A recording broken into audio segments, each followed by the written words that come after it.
আজকে রান্না করব চাল কুমড়োর ঝাল। অল্প কটা আলু কেটে নিয়েছি, তাতে শুকনো লঙ্কা আছে, এটা তেলে দিয়ে দেবো আর একটু পাঁচফোড়ন দিয়ে দেবো।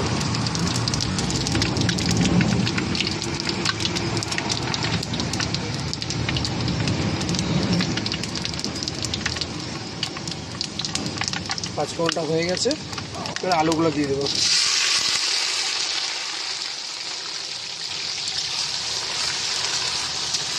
আলুগুলোকে হালকা একটু ভেজে নেব।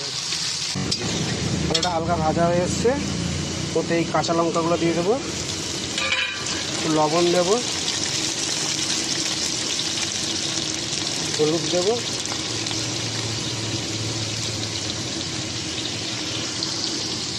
নেড়ে নেবো। এখানে এই চাল কুমড়োগুলো দিয়ে দেবো।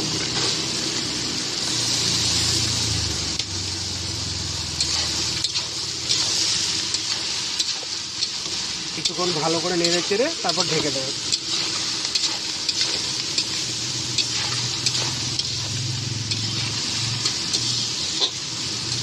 এর থেকে যে জলটা বেরোবে এটাতেই কষা হবে, এটাতেই সিদ্ধ হয়ে যাবে। ঢেকে দিয়েছিলাম, এবার একটু খুলে নেব। দেখুন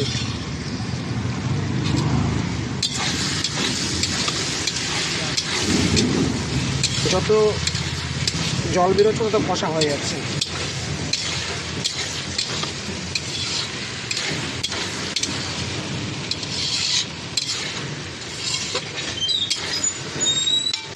আবার একটু ঢেকে দেবো যাতে এটা তাড়াতাড়ি সিদ্ধ হয়ে যায়।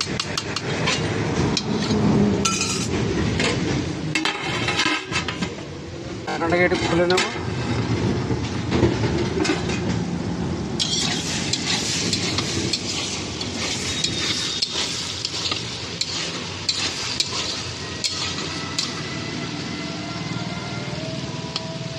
হ্যাঁ, মোটামুটি সিদ্ধ হয়ে গেছে, আর একটুখানি হলেই হয়ে যাবে। নামানোর সময় হালকা চিনি দেবো, এদের মিষ্টি ফ্লেভারটাও থাকে।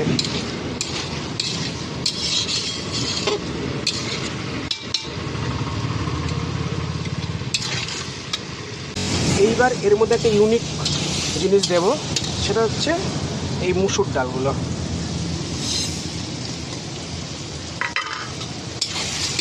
এখানে যে অয়েলটা আছে সবটাই শুষে নেবে এবং এটাকে খুব সুন্দর ও টেস্টি করে দেবে।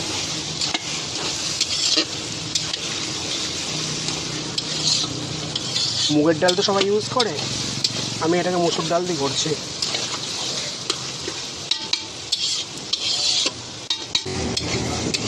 এটা একটু ভালো করে নাড়াচাড়া হয়ে গেছে, এবার এটাকে একটু ঢেকে দেবো যাতে ডালটা সিদ্ধ হয়ে যায়।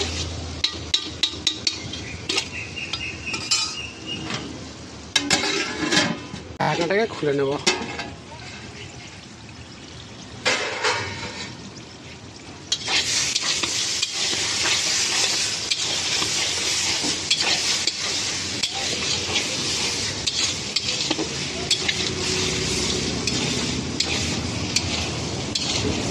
এবার একটু হালকা চিনি দিয়ে দেবো।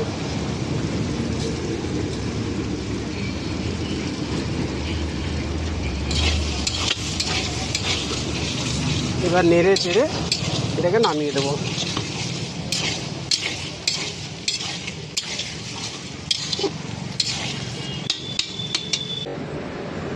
এই যে ফাইনালি আমার চাল কুমড়োর ঝালটা রেডি।